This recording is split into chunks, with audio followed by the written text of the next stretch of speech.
Hello student, good morning. एक बार फिर से हमारे YouTube channel ASP success point पर आपका स्वागत है। इससे पिछली कक्षा में हम लोगों ने अध्ययन किया था अपवन वेग और विद्युत धारा में संबंध डिराइव किया था। इसके साथ विद्युत धारा और गतिशीलता में भी संबंध डिराइव किया था और कुछ परिभाषाएं प्रतिरोध है, प्रतिरोधकता है, चालकता है और चालकत्व, इन सब के बारे में चर्चा की थी अपन ने। अब उसके साथ अपन ने पढ़ा था ओम का नियम, उस बारे में भी चर्चा की थी। थोड़ी सी चर्चा और कर लेते हैं ओम के नियम की।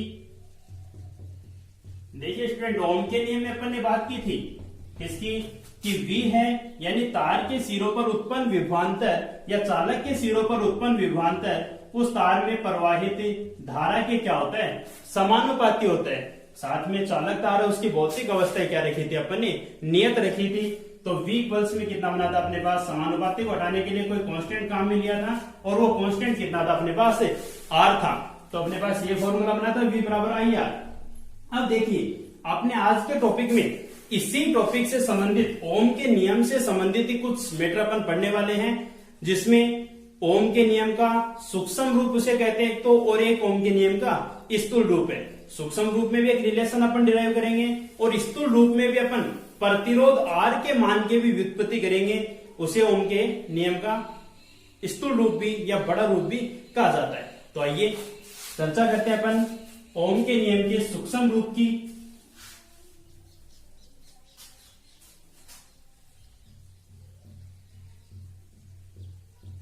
ओम के नियम का समतुल्य रूप भी कह सकते हैं, ओम के नियम का समतुल्य रूप भी कह सकते हैं, या फिर इसे ओम के नियम का सूक्ष्म रूप भी कह सकते हैं। ठीक है, ओम के नियम का समतुल्य रूप या ओम के नियम का सूक्ष्म रूप। देखो इससे पिछली कक्षा में अपन ने पढ़ा था ओम का नियम क्या है, V इक्वल से IR, यही था। और साथ में अपन ने प्रतिरोधकता को परिभाषित किया था। प्रतिरोधकता क्या थी अपने पास, प्रतिरोधकता को भी अपन ने प्रतिरोध के बेस पे डिफाइन किया था। क्या थी कि प्रतिरोध R का मान है वो L लंबाई के समानुपाती और क्षेत्रफल के क्या था, व्युत्क्रमानुपाती। समानुपाती को हटाया अपन ने तो अपन ने क्या लगा दिया था, समानुपाती स्थिरांक, और वो कौन सा काम में लिया था, रो काम में लिया था। तो वैल्यू यही थी अपने पास, कितनी है, R इक्वल से रो L बाई A। लिखना चाहिए तो अपन लिख सकते हैं ये ओम के नियम से, और ये क्या है, प्रतिरोधकता की परिभाषा से। दो समीकरण बन गए अपने पास। अब समीकरण 2 से R का मान है, पुट कर सकते हैं समीकरण 1 में। कितना बनेगा, समीकरण 2 पुट इन समीकरण फर्स्ट, ये हो जाएगा equation 2 put in equation first. तो देखो कितना बनेगा, V इक्वल्स I, R के जगह पुट करेंगे रो L बाई A, ये बनेगा। ठीक है, L को यहां से ट्रांसफर करें तो कितना बनेगा, V बाई L इक्वल्स में I रो बाई A। ठीक है, इससे पिछली कक्षाओं में देखो अपन ने चर्चा की थी, एक तो V अपॉन L है, इसे तो क्या कह सकते हैं अपन ने, किसके बराबर हो जाएगा, विद्युत क्षेत्र E के बराबर। और दूसरा अपन ने धारा घनत्व और पढ़ा था। धारा घनत्व के लिए लिखा था अपन ने I बाई A इक्वल्स किसके था, J के इक्वल्स था, यानी धारा घनत्व के बराबर था। तो दोनों वैल्यू पुट करेंगे तो कितना मान बनेगा अपने पास, कितना हो जाएगा, E इक्वल से J और साथ में कितना है, रो। आप जानते हो कल अपन ने एक बात और की थी कि चालकता क्या होती है, और अपन ने ये कहा था कि प्रतिरोध का व्युत्क्रम वो क्या कहलाती है, चालकता कहलाती है। तो यहां से ऐसा भी कह सकते हैं कि सिग्मा या रो है वो 1 अपॉन सिग्मा के बराबर होता है, कह सकते हैं, या सिग्मा वो 1 अपॉन रो के बराबर था। तो कितना बन जाएगा, ये मान और पुट करें इसमें तो J बराबर कितना हो जाएगा, E इक्वल्स में J बाई सिग्मा बन जाएगा। रो की जगह पर क्या रखा है, 1 बाई सिग्मा रखा है। तो इसे कह सकते हैं अपन J बराबर कितना बनेगा, सिग्मा E, J बराबर सिग्मा E। स्टूडेंट्स, J बराबर सिग्मा E ये क्या कहलाता है, ओम के नियम का समतुल्य रूप कहलाता है, या फिर इसे कहते हैं ओम के नियम का सूक्ष्म रूप। अच्छा पॉइंट बनता है एग्जाम की दृष्टि से, कई बार पूछा जाता है एग्जाम में कि ओम के नियम का समतुल्य रूप, या फिर ऐसा भी कह दे कि ओम के नियम को व्युत्पत्ति कीजिए, तो ओम के नियम को अपन इस अकॉर्डिंग भी व्युत्पत्ति कर सकते हैं। ये तो सूक्ष्म रूप में। अब नेक्स्ट पॉइंट अपन करेंगे वो एक्चुअल में ओम के नियम का व्युत्पन्न है कि ओम के नियम में V बराबर आई आर है, वहां से आर की वैल्यू बनेगी, बाकी सेम ओम का नियम ही रहेगा। ठीक है, तो ये बात समझ में आई। जे बराबर सिग्मा ई, इसे क्या कहेंगे, ओम के नियम का सूक्ष्म रूप कहेंगे। ठीक है, ध्यान रहेगा। यदि इसे सदिश रूप में लिखना चाहिए अपन, तो सदिश रूप में कितना बनेगा, जे धारा घनत्व एक सदिश राशि होती है, जे इक्वल्स में सिग्मा, और ई विद्युत क्षेत्र भी एक सदिश राशि होती है, तो ये क्या बन जाएगा, इसका सदिश रूप बन जाएगा। ठीक है, आई बात समझ में। ये तो हो गई बात अपने ओम के नियम के समतुल्य रूप या सूक्ष्म रूप की। अब अपन बात करें ओम के नियम के स्थूल रूप की या बड़े रूप की।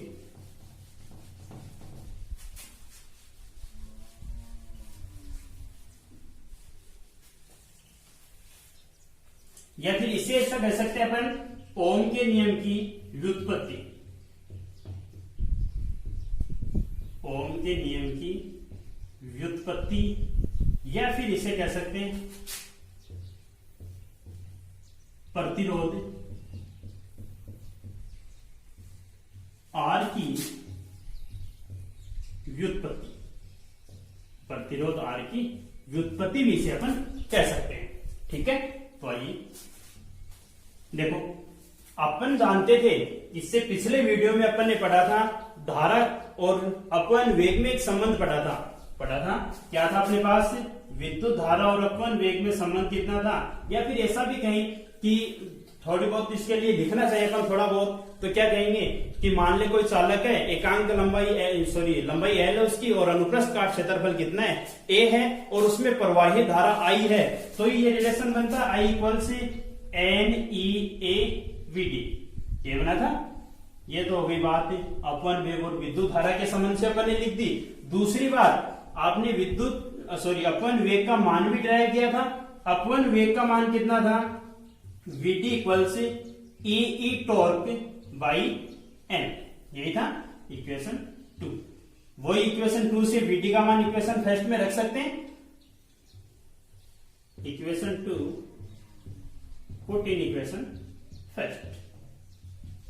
ठीक है, कितना बनेगा देखो, I इक्वल से एन ई ए, और Vd की जगह कितना है, ई टॉर्क अपॉन एम। ठीक है, कितना बन जाएगा, I इक्वल से एन ई स्क्वायर ए ई टॉर्क अपॉन एम। ठीक है, इतनी बात क्लियर है आपकी। अब देखो यहां से अपन E है, अभी पिछले टॉपिक में भी अपन ने लिखा था कि E किसके बराबर, V अपॉन L के बराबर है, क्योंकि अपन ने यहां पर भी चालक की लंबाई मानी है, तो E की जगह रख सकते हैं अपन E इक्वल से V बाई L। पुट करेंगे तो कितना बनेगा, I equals N E square A torque upon M, और E के लिए कितना, V अपॉन एल। ठीक है, ये बनेगा, यानी इसको ऐसा लिख दें, I equals N E square A torque upon M L, और साथ में कितना है, V। ठीक है, V के बराबर वैल्यू निकालना चाहिए अपन, तो V बराबर कितना बनेगा, V equals M L upon में N E square A torque, और साथ में कितना आ जाएगा, आई। ठीक है, देखो ओम के नियम में अपन ने क्या पढ़ा था, V इक्वल्स आई आर, ये पढ़ा था, V इक्वल्स आई आर। इसमें देखो देखें, V भी अपने पास, ठीक है, I भी है अपने पास, बचा कौन सा, R, तो ये मान किसका बन जाएगा, R का बन जाएगा। इसकी जगह R लिख देंगे तो ओम का नियम बन गया, यानी ये मान किसका बना है, R का। अपन R का मान ही डिराइव करें, यहां तक इस बात को कह सकते हैं कि ये किसके नियम की व्युत्पत्ति हो गई, ओम के नियम की व्युत्पत्ति हो गई। अब प्रतिरोध R का मान अपन निकाले, तो प्रतिरोध R का मान कितना हो जाएगा, ये ओम का नियम है, तो ओम के नियम से तुलना कर दें इससे, तो V की जगह क्या लिख दें, आई आर, तो कितना हो गया, I R equals M L by N E square A torque, और साथ में कितना है, आई है। ठीक है, आई से आई कैंसिल आउट, कितना बनेगा, R इक्वल से एम एल अपॉन में N E square A torque, तो ये मान किसका आ गया, प्रतिरोध का मान आ गया, और एक ओम के नियम की व्युत्पत्ति अपन यहां से कह सकते हैं। ठीक है, ये किसकी हो गई, ओम के नियम की व्युत्पत्ति हो गई। ठीक है, ध्यान में रहेगा। एक बार थोड़ा सा वापस देख लेते हैं इसे। शुरुआत में अपन ने क्या लिखा था कि विद्युत धारा और अपवन वेग का संबंध लिखा था। उससे पहले अपन लिखना चाहें कि एकांक लंबाई का कोई चालक है जिसके एकांक आयतन में इलेक्ट्रॉन कितने हैं, स्मॉल एन है, और प्रवाहित धारा कितनी है, आई, और उसका अपवन वेग था वीटी, इलेक्ट्रॉनों का अपवन वेग वीटी। तो कितना बन जाएगा, आई बराबर एन ई ए वीटी। इससे पिछली कक्षा में अपन ने रिलेशन प्रूव भी किया था, विद्युत धारा और अपवन वेग में संबंध स्थापित किया था अपन ने। तो आई बराबर एन ई ए वीटी। वीडी का मान अपन जानते हैं अपवन वेग का, वीडी कितना होता है, ई टॉर्क अपॉन में एन। ठीक है, वीडी का मान अपन ने पुट किया है, पुट किया तो ये वैल्यू अपने पास बनी है। ई की जगह अपन ने लिखा है वी अपॉन एल, ये पुट करेंगे तो ये वैल्यू बनेगी अपने पास। इसी मान को अपन ने किसके, इनको ट्रांसफर करके वी के बराबर रख दिया अपन ने, और वी बराबर आई आर ओम के नियम से क्या किया अपन ने, इसको कंपेयर किया। तो कंपेयर करने के पश्चात अपने को वैल्यू क्या मिली है, R equals M L by N E square A torque. ठीक है, ध्यान रहेगा। इसके बाद अपन बात करें, ये तो हो गई प्रतिरोध आर की व्युत्पत्ति हो गई।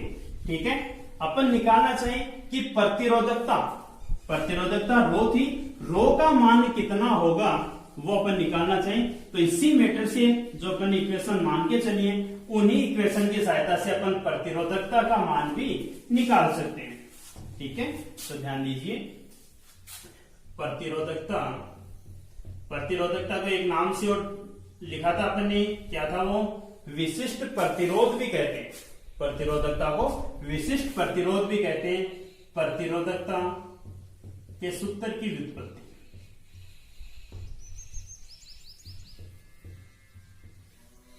ठीक है, प्रतिरोधकता के सूत्र की व्युत्पत्ति। वही अपन मान लें कि कोई चालक है जिसकी लंबाई कितनी है, एल, एकांक आयतन में आवेशवाहक इलेक्ट्रॉनों की संख्या कितनी है, एन है, अनुप्रस्थ काट क्षेत्रफल मान लेते हैं कितना, ए है। ठीक है, इसी की सहायता से अपन लिखे वही रिलेशन विद्युत धारा और अपवन वेग का, आई इक्वल से N E A V D, ये था आई बराबर N E A V D. वही वी का मान, वी कितना था, ई टॉर्क अपॉन एम।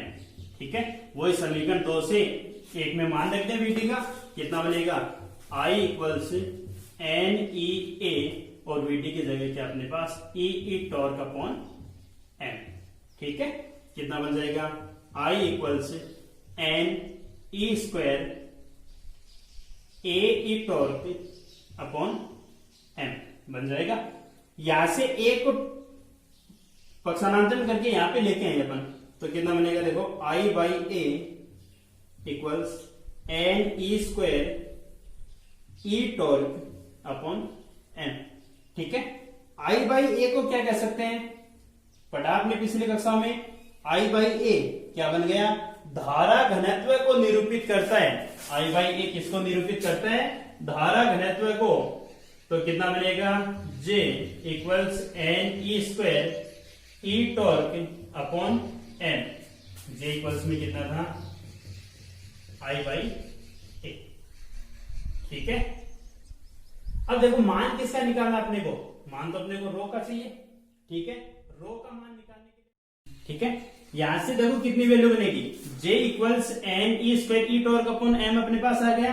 अपन जानते हैं इससे पहले अपन ने वैल्यू निकाली थी, जे बराबर कितना था, sigma E, J equals sigma E, वो पुट करें यहाँ पे, तो जे इक्वल्स में sigma E equals N E square E torque upon M, ये बनेगा। ई से ई कैंसिल आउट, कितना बन जाएगा, sigma equals N E square torque upon M. दूसरी बात अपन जानते हैं, सिग्मा वो किसका व्युत्क्रम होती है, प्रतिरोधकता का व्युत्क्रम होती है। सिग्मा इक्वल्स 1 बाई रो, यही होता है, सिग्मा चालकता है, वो प्रतिरोधकता का व्युत्क्रम ही है। तो कितना हो जाएगा, 1 by rho equals N E square torque upon M. मान किसका चाहिए अपने को, रो का, तो उल्टा करते हैं इसको, कितना हो जाएगा, M upon N E square torque. ठीक है, तो ये वैल्यू किसकी बन जाएगी, प्रतिरोधकता की। और इससे पहले अपन ने निकाली थी किसकी, प्रतिरोध की, R इक्वल्स में ML अपॉन में NE² टॉर्क। ठीक है, दो वैल्यू निकाल ली अपन ने, और एक ओम के नियम का समतुल्य रूप अपन ने J बराबर सिग्मा E वो भी अपन ने कैलकुलेट किया है। ठीक है, इसके बाद देखो अपन चर्चा करें, ये तो अपनी तीन बातें हो गई, तीनों बातें ओम के नियम का समतुल्य रूप या ओम के नियम का सूक्ष्म रूप भी इसे कह सकते हैं। दूसरी बात अपन ने की कि ओम के नियम की व्युत्पत्ति या फिर ओम के नियम का स्थूल रूप या बड़ा रूप भी उसे कह सकते हैं। और तीसरी बात की अपन ने प्रतिरोधकता के सूत्र की व्युत्पत्ति की। ठीक है, तो तीनों बातें समझ में आ गई। अब अपन थोड़ी सी चर्चा कर लेते हैं। ओम के नियम की बात कर रहे हैं तो अपन बात कर लेते हैं कि दो प्रकार की युक्तियां होती हैं, एक तो होती हैं ओमीय युक्तियां और एक होती हैं अनोमीय युक्तियां।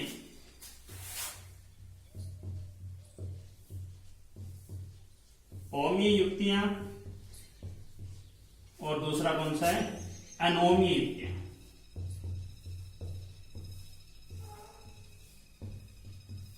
ठीक है, साधारण सा डिफाइन करना चाहिए कि ओमीय युक्तियां कौन सी होती है, अनोमीय युक्तियां कौन सी होती है। ठीक है, तो ओमीय युक्तियां तो कौन सी हो जाएंगी, वे युक्तियां जो ओम के नियम का पालन करती हैं, कौन सी कहलाती हैं, ओमीय युक्तियां कहलाती हैं। और अनोमीय युक्तियां कौन सी हो जाएंगी, वे युक्तियां जो ओम के नियम का पालन नहीं करती। ठीक है, ये तो साधारण सा अंतर हो गया इनमें। साथ साथ एक अंतर और ध्यान में रखना कि वे युक्तियां जिनके लिए VI वक्र वो सरल रेखा प्राप्त होता है, सरल रेखा प्राप्त होता है, वो तो कौन सी कहलाती हैं, ओमीय युक्तियां कहलाती हैं। ठीक है, और जिनके लिए VI वक्र सरल रेखा न प्राप्त होकर वक्र के रूप में प्राप्त होती हैं, वो कौन सी कहलाती हैं, अनओमीय युक्तियां कहलाती हैं।